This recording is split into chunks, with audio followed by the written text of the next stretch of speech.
Hello and good morning, good afternoon, good evening, wherever you may be listening in internet land, and welcome to the MMA show.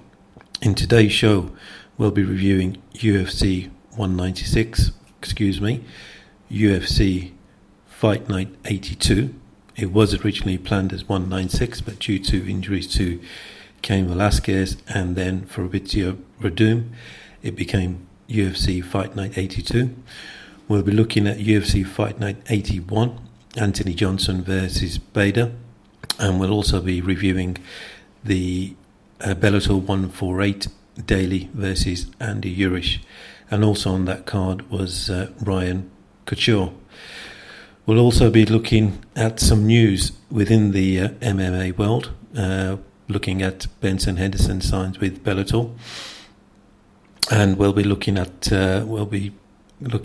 the up-and-coming events for February and early March. So let's get started with, by the way, you can contact the show via email now, via the email. The address is the MMA show number 7. So that's THE, the MMA show, SHOW, numerical 7, at gmail.com. The MMA show 7 at gmail.com. Right, let's get to the first review of UFC Fight Night 82, Hendricks versus Stephen Wonderboy Thompson. Now, you may recall this was originally UFC 196, Cain Velasquez versus Fabrizio Verdum. Verdum obviously is the heavyweight champion. But 2 weeks before the event, maybe 2.5, 3 weeks, Cain Velasquez pulled out due to injury.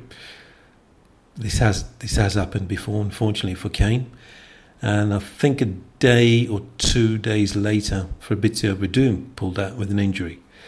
But the strange thing was that when Cain pulled out, the UFC announced that Stipe Miocic will take Cain's place, and the fight will be Fabrizio Verdum versus Stipe Miocic. And then that was all announced, and then everyone was saying, yeah, that's the main event. And then Verdum said he had an injury. The situation with Verdum, he said he had an injury, but then in the same breath he said if Cain was still fighting, he would have fought through his injury, which is obviously a contradiction. You either have an injury or you don't. And it didn't make things easy for himself because he had to go and explain, what he meant, etc., etc. And it did not look good. If he should have just said, I've got an injury as well, it's foot, back, toe, whatever, and that's the end of it. But to say, if Cain was fighting, then I would have fought through the injury. But surely if you can fight through it against Cain, you could have fought through it against Miocic. But maybe he didn't want to risk losing to Miocic. Possibly. But so he got a bit of flack for that, and he should have just left it as I had an injury. But the pay-per-view event got changed to a fight night, which is essentially free to air. Not quite free to air, you still need some cable access, or you need some subscription TV, but it wasn't pay-per-view. And that changed to UFC Fight Night 82. Johny Hendricks versus Stephen Thompson. Now, it was a fairly surprising finish, I think, for most people. They thought it was going to be closer than this, but Stephen Wonderboy Thompson absolutely looked sensational. He had crisp striking, some real strange angles, some fantastic pinpoint single shots, and I think Johny Hendricks either didn't have a game plan, or his game plan sort of blew out the window within the first 20-30 seconds, and he couldn't adjust, didn't know how to adjust. He just seemed to be in two minds. He was walking up to Stephen Thompson, trying to walk him down, and then when he got there, he didn't know what to do.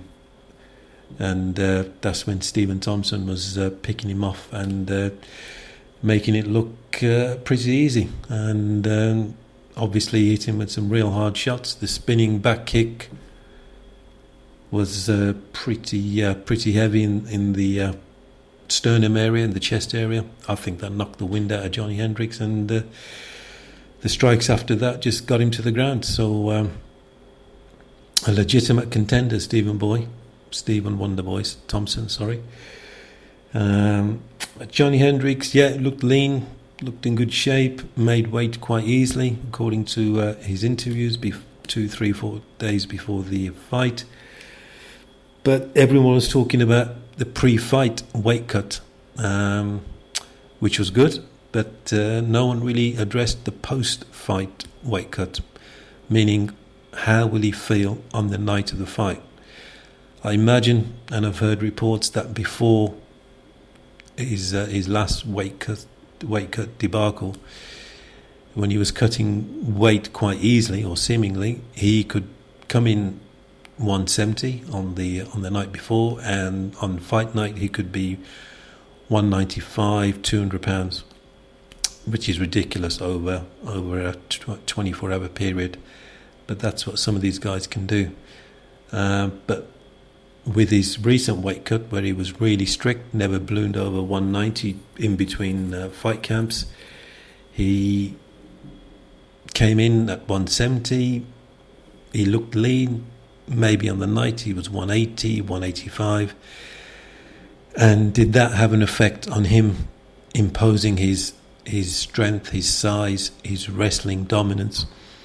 Because he did get Stephen Wonderboy Thompson on the cage, but you couldn't pick him up really, you couldn't slam him. I think one significant point was Stephen was pushing his right arm away, Johny Hendricks' right arm, and he couldn't really get an underhook or grab the other side of the waist. So maybe Stephen thought, well, he's not so strong, and he resisted that takedown, and that gave him more and more confidence.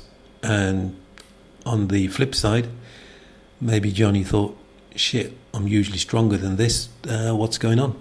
And lost his confidence in a takedown, because I don't think he attempted a takedown after that initial attempt against the cage, where there was about 15-20 seconds of grappling or position play against the fence. But hand it to Stephen Thompson. He done the business. He done it in style. Does he deserve a shot at the title? I'm not so sure. Yes, he beat the number 2 guy, but he didn't beat the number 1 guy. So he maybe needs one more fight before he can really say, give me a title shot. You still got Tyron Woodley, who's been promised a title shot 50 million times. But he's definitely a contender, and look forward to seeing his next fight. Interesting to see where Johny goes from here. He said he wants to fight again soon, which is good. Maybe he can adjust to this way of weight cutting, a new nutritionist, a new camp. Maybe it will take 6 months, 3 months to embed, and give him a chance to work out what's what, and sort of get a balance on this new way of eating, and new fight camp, new coaches, etc. The co-main event was Roy Nelson and Gerard Rosholt, and it wasn't the most exciting fight. With Roy, there's always a good chance there could be a KO, but 2 big guys, and Roy looked okay. He was moving pretty good. Rosholt was applying some pressure, but a win for Roy, and gets him back in the win column after his loss to Josh Barnett in Japan before Christmas.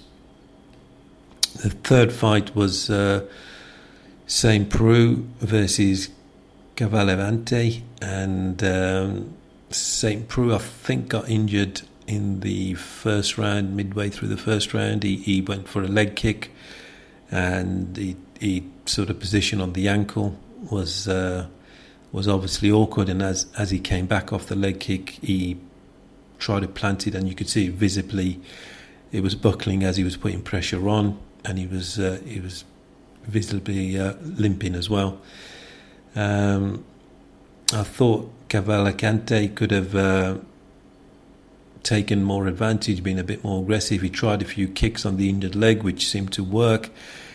Got St. Peru hopping a bit more, and but he wasn't really going for a finish, and he seemed to back off too much, which gave St. Peru a bit more time. And then second round he got a bit better, and third round I don't think you could visibly see him limping, and he got some good shots, and Cavalcante was sort of backing up from the midway of the second round, and he should have in the first round really maybe gone for a few aggressive takedowns.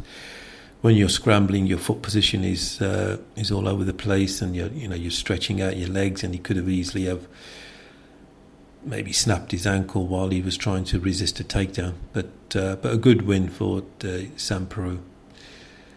The third fight was Benavidez versus Makoski, and that was a good fight. Benavidez was pretty sharp on his feet. Makoski was going for a lot of takedowns.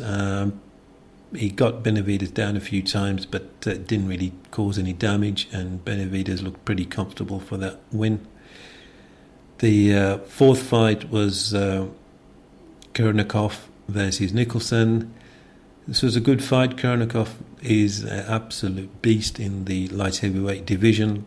Looks very muscular and very strong, and he was pretty dominant, and the finish was pretty brutal, especially for Nicholson, because he got him in a neck crank from effectively twisting his neck, and his arm was around Nicholson's jaw, and you can actually hear that snapping, which was not a lovely sound.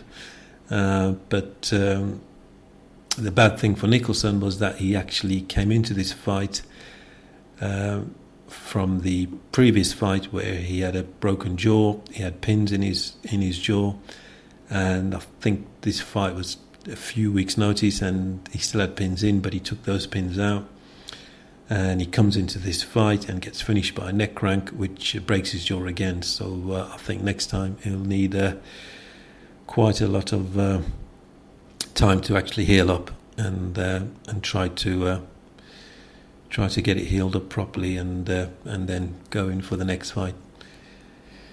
The last fight in the main card was Mike Pyle, the veteran. I think he's 40 years old now, against Spencer. A good fight, good stand-up fight, and a very good finish for Pyle. So showing he's still got some skills. He finished it with some good kicks, some good knees, and got the stoppage. So I think he was on a 2-fight losing streak. So that was good for him to get back to winning ways. And at 40, he's doing a good job.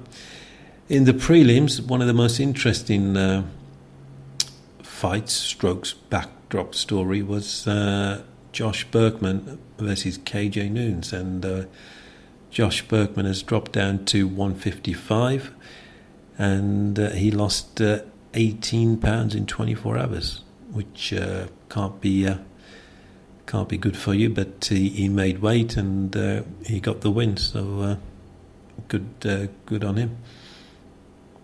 Moving on to UFC Fight Night 81, New Jersey, which is Anthony Johnson versus Bader.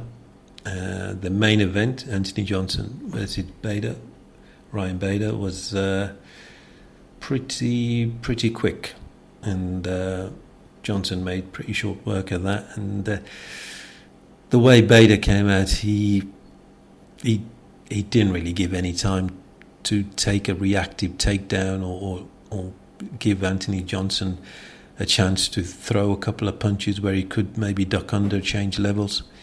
He obviously thought if Anthony throws 3 or 4 punches, it's only only takes one punch and you're out for the count. So it looked like Bader was really scared to take a punch, and within a few seconds of approaching the centre of the octagon, he went for a takedown. I think at least 6-7 yards away from Johnson. Sort of got a single leg, but Johnson defended it well. Circled, took his back for a while. They scrambled. Bader had a sort of a double wrist lock Kimura, but it never really looked to have Anthony Johnson in trouble, and he couldn't hold on to that forever. And as he let go, Johnson took control, got his back, and I think he actually TK'd out. He was out for a bit, Bader, from punches from the side of his head. So a very comprehensive and dominant performance from Johnson. Bader just didn't want to really. You can't blame him for not exchanging, but maybe he should have danced around a bit and take a chance of letting Anthony throw some punches and try to get in close. But I suppose it's easier said than done. So Johnson, I can't see anything else apart from getting the winner of John Jones and Daniel Cormier, DC. So that would be Daniel Cormier Johnson 2 would be intriguing, but John Jones versus Anthony Johnson, that would be really exciting to see how John would cope with Anthony Johnson coming in and absolutely letting go of those atomic bombs that he hides in his gloves. So that's interesting and fascinating potential matchups in the light heavyweight division. The co-main event on that card was Ben Rothwell versus Josh Barnett, and I think the way it finished, no one actually predicted that. Josh Barnett, excellent grappler, submission wrestler, catch wrestler, and getting choked out by Big Ben Rothwell. Strange style, Ben Rothwell. He sort of stands there almost square on, like a bear, with his palms out and sort of a little shuffle. And then when he does get into stance, it's not really a 45-degree stance or a side on. It's sort of just a slight shuffle to the right and for his orthodox stance, and it's still semi-square on. And then occasionally it's he switches southpaw, but it's not side on at all. It's still sort of square on, but he has the left foot slightly behind the right foot. So, but it's effective. He's got a good record. He's potentially one fight away from a title shot. Maybe get a title shot. Who knows? But impressive win for Josh Barnett. Yeah, I'm sure he'll fight again, but that must have been a shock to his system to get choked out. But the interesting thing is, this is the second time in 3 fights, I think, that he got the opponents up against a cage. The fight before Roy Nelson was against Travis Brown, and he had Travis Brown up against the cage. He has to do a double leg takedown, and then he got TKO'd by shots to the side of the head, sort of back of the ear.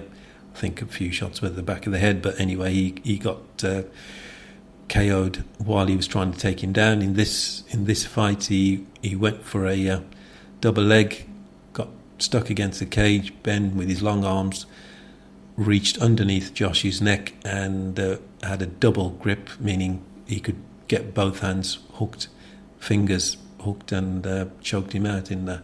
And then he sort of went on the side of him and got his weight on top of that and cranked it. And 18 stone pressure plus is no joke. So you can't blame him for tapping. The third fight was Jimmy Rivera versus Alcantara, and that was a good fight. Jimmy Rivera is a bit of a live wire, bouncing about, and there were some good exchanges there. I think the right decision was made. And the third fight was Brian Barbera versus Sage Northcutt. Now, I think this is a bit unfair. Sage Northcutt got a lot of flack for tapping early. Yeah, it was a tap early from a half guard, but he was fighting at short notice at 170. He's a 155 pounder. He was fighting at short notice and a different opponent. The original opponent checked out, I think, a week or 2 weeks before the fight, and apparently he had a pretty bad cold. I think a week leading up to the fight, and this is the third fight in 2 months, in 3 months, so a pretty hectic schedule for a 19-year-old. So no, he looked good in parts. Sage Northcutt, good stand-up, fairly aggressive style. But Brian seemed to be weathering it good and came back obviously with the submission win. Once Sage went to ground, I think there was an exchange and he tried to do a capoeira type cup, like a cartwheel. He missed and he ended up on the ground. Then Brian Barbera went to ground, got top position, and eventually finished in half guard and applied the arm triangle choke. So I think where people, experienced grapplers, fighters, had a problem was that normally to get that tightness between the arm, the opponent's arm against his own ear, and then across the jaw or across the neck, you sort of have to get inside position and walk in a clockwise or anti-clockwise position to create that tension, that torque against the person's upper arm and ear and neck and jaw region. And that's where you create the pressure as you're sort of walking, tightening it. It can be called a clock choke as well if you're moving and you get the tap. But this was in a straight half guard and just pressure from Brian's shoulder, and yeah, it looked good. The other significant wing, Tariq Saffiedine beat Jake Ellenberger on by unanimous decision. Good result for Tariq Saffiedine. Another loss for Jake Ellenberger. I think he's lost 4 out of 5, but he's been on a pretty bad losing run since that stalemate of a fight between Rory McDonald, which was, I think, at that point seen as a contender for the championship, for the welterweight championship. It shows you how far Jake has unfortunately gone down the ladder, and he's lost a number of fights in the past 24 months. Moving on to Bellator 148, and the significant fight there was Britain's own Paul Daley, who does what he does with him. It seems to be immaculate ease. Knocked out Andy Urich, which was a vicious knockout as usual, and I think Paul calls it a face plant, and the guy was just out for the count. And you feel sorry for people who fight Paul Daley if they haven't got an excellent wrestling pedigree and ground game. They're just anticipating to be knocked out effectively. With Andy Urich, he was sort of playing patty cake with the right hand, trying to I think land before Paul got his punches in. But a few minutes of the first round, Paul landed a few punches, and it was good night for Andy Urich. And obviously Paul's wrestling defence has improved. He doesn't get taken down that easily, which means that if you don't take him down, you're going to be in trouble unless you can hit back just as hard. Now the entertaining thing after the fight, Josh Koscheck was in the crowd, and Paul let him know that he spotted him, and there was a few verbal jousting was going on between the two, and this sets it up nicely for Josh and Paul to fight at some point in 2016, which Scott Coker the CEO of Bellator said it will happen this year as long as Josh stays fit. It will happen this year, so that should be a very exciting fight. Exciting fight in terms of the build-up will be exciting, and but will Josh try to wrestle in and take him to the ground, smother him, and trying to finish him from there, which I think, if he's sensible, he will, like he did in the UFC. The other significant fight was Pitbull versus Ryan Coture, obviously son of Randy Couture, and that fight did not end well for Ryan Coture.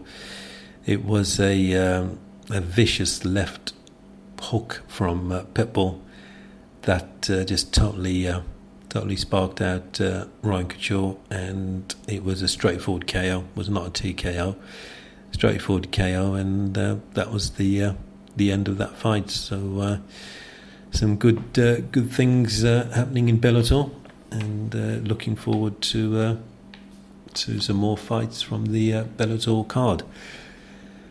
Right, moving on to some news in the MMA world. Benson Henderson has signed with Bellator. He was a free agent after his last fight, and decided to sign with Bellator, which is this a sign of things to come? Could be. He was only, don't forget, he was only UFC champion 2 years ago, or the UFC lightweight champion 2 years ago. So he's still relevant, still significant, still a very much an active fighter in his late 20s, early 30s. He cited a number of things. I think probably comes down to money, but I think the Reebok deal, he said, was fairly significant in meaning the sponsorship is extremely limited. I think even if you're a title holder, it's $30,000, but certainly some of the more experienced guys are only earning $15,000. Where, if you believe reports, they could be earning $50,000, $100,000 just from sponsorship. And I think he will get a pretty much an instant welterweight. I think he's going in at welterweight fight for Bellator, unless, of course, he wants a tune-up fight before that, which may be the wise thing to do. But yeah, so Benson Henderson signs for Bellator, and will be interesting to see what happens in 2016 as other fighters come up to the end of their contract, whether they go for free agency and see what happens. The other news that I think came out over the weekend was UFC 197, which is April the 23rd, is headlined by Daniel Cormier versus Jon Jones. Obviously, Daniel Cormier is the champion. Jon Jones was the champion until he had his problems. So this is a very, very exciting matchup for many reasons, not just for fight styles, but all of the baggage and the peripheral stuff that went on between Jones and Cormier in their first fight, the infamous brawl at the press conference, and the subsequent exchange of unpleasantries, shall we say, when they were on, I think it was on one of the Fox shows, and they thought the mic was off, and there were some pretty hardcore words said between them two. So again, like the Josh Koscheck, Paul Daley potential fight, the build-up may be just as entertaining as the fight. So looking forward to that. And the co-main event is another title fight, one of the heaviest weight classes, Jones versus Cormier. And we in the men's division, I think it is the lightest weight, the straw weight, 225 pounds, Demetrius Johnson versus Henry Cejudo. I don't think many people thought Cejudo would get a shot this quick, but he has. So Cejudo goes into this. He has a chance, but he's an Olympic gold medalist in wrestling. But I think Demetrius Johnson will have too many skills for him as an all-round martial artist, and I think he will do what's required. So, but a fantastic card nevertheless. Yeah, we touched on a bit earlier that Josh Barkman lost 18 pounds in 24 hours. He was saying I think he lost 7 pounds in one day and 11 in another day. So Thursday to Friday. Typically, if it's a Saturday fight, the weigh-ins are on a Friday evening. But he was saying he was doing saunas and obviously starving in himself and doing some vigorous cardio work. But he said he actually on fight night he was 180 pounds. So over after losing 18 pounds, he put on 35 pounds in 24 hours. So he was fighting at he put on 25 pounds. He was fighting at 180 pounds on fight night. Surely that can't be good for your body to go from one extreme to the other. But these fighters make sacrifices, and they seem to enjoy it. So he's cutting weight for his new division, lightweight. So hopefully he can do a bit better next time and not be so extreme, because it can't be good for your metabolism. It can't be good for your body balance, and obviously for your long-term health. But that was interesting. Now, looking at up and coming events for February and early March. On February 19th is Bellator 149. Now this is a one for all the original UFC fans, and one for the ages. Ken Shamrock versus Royce Gracie 3. Yes, you heard it. Ken Shamrock versus Royce Gracie 3. Obviously the first one in the first UFC, Royce Gracie won that via tap out. The second fight, I think, in UFC 5 was a draw. In those days, you could actually finish a draw because of the time limit.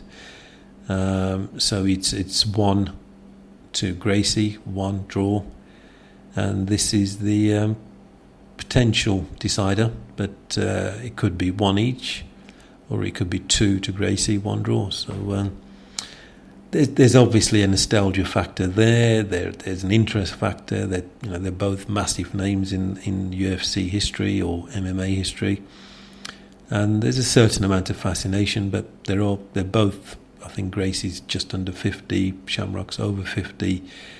So is the quality going to be there? Obviously the athleticism is way below of what it was 20 plus years ago, but there's enough, I think, fascination there for a watch of to watch the show. On February the 20th is the One Championship Tribal Warriors, and on February the same day, February the 20th, is the World Series of Fighting, WSOF, is Moares versus Baharas. So Moares versus Baharas. Okay, moving on to what's coming up in the next show. We'll be reviewing Cerrone versus Oliveira. That's happening on UFC Fight Night, February 21st.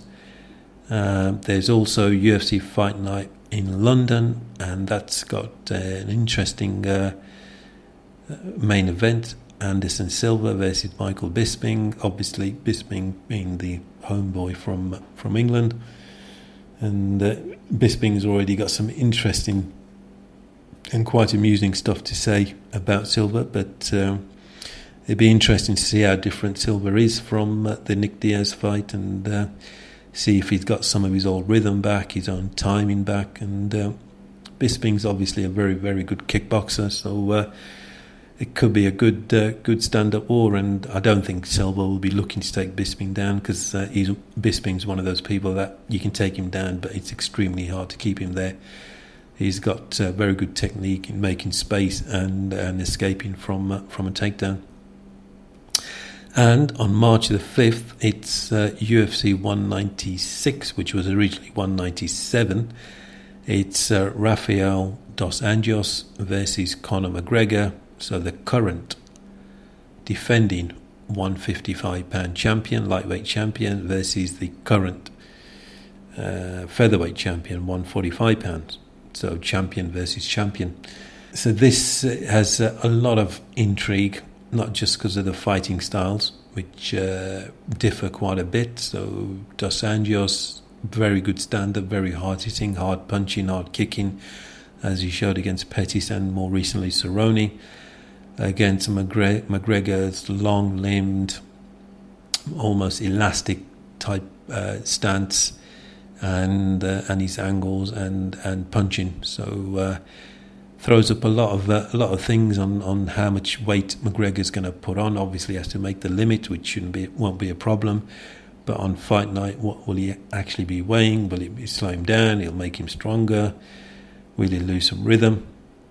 And the co-main event is the ladies' bantamweight championship, UFC bantamweight championship. Holly Holm, who KO'd famously Ronda Rousey last November, versus Miesha Tate. So Miesha Tate, a better wrestler than, well, Ronda's not a wrestler, but Miesha Tate has got a wrestling background and can take down people. But Holly Holmes did show some very good defence against takedowns. But as I said, Ronda Rousey hasn't got a wrestling background, so maybe the technique wasn't there to actually take her down.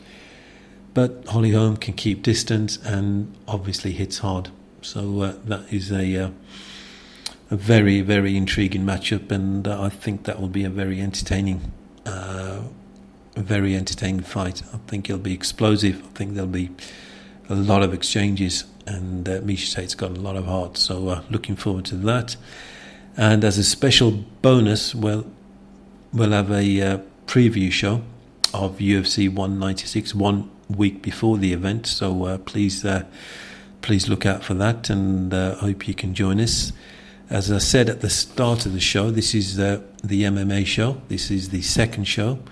And if you want to get in contact with us for any helpful tips, things you want to see in the show, hear about in the show, the email address is the MMA show 7 numerical 7 at gmail.com. So that's the THE MMA show SHOW 7. So SHOW and then the number 7 at the end of that. That's all one word, the MMA show 7 at gmail.com. And we'd love to hear from you, tips and suggestions, anything really. Just get in contact with us, and we'll definitely reply to you. So we hope you enjoyed the show, the review of UFC 196, which was 196, became UFC Fight Night 82, Johnny Hendricks versus Stephen Wonderboy Thompson. UFC Fight Night New Jersey, Anthony Johnson versus Ryan Bader, Bellator 148. And we've covered all the latest topic. Oh, one more thing before we go on news. CM Punk, the former WWE wrestler, will be making his debut against a fighter, Mickey Gall, that fought on UFC Fight Night Johnny Hendricks versus Stephen Thompson. He has a record of 2-0, and they will be fighting. I don't think a date's been set, but they had an awkward moment in the ring. It wasn't really a stare-off. They said a few words to each other, but it was more awkward than confrontational. But obviously that's got a particular interest. CM Punk, he'll bring some wrestling fans. It'll be very intriguing to see how a wrestler, professional wrestler, you can say not real wrestler as in Olympic wrestling, but he would have learned some things in submission wrestling, possibly adapting to real fighting, quotations, in MMA, multifaceted fighting in MMA. And I think did he sign about a year ago? It's like 8 months to 12 months. So he's had about 8 months of training, and to see just from a fascination point of view, to see how he comes across and see what he can do. So once again, thank you for listening to the MMA show. We hope you found this informative and engaging, and thank you for listening, and we'll we'll see you next month. Thank you.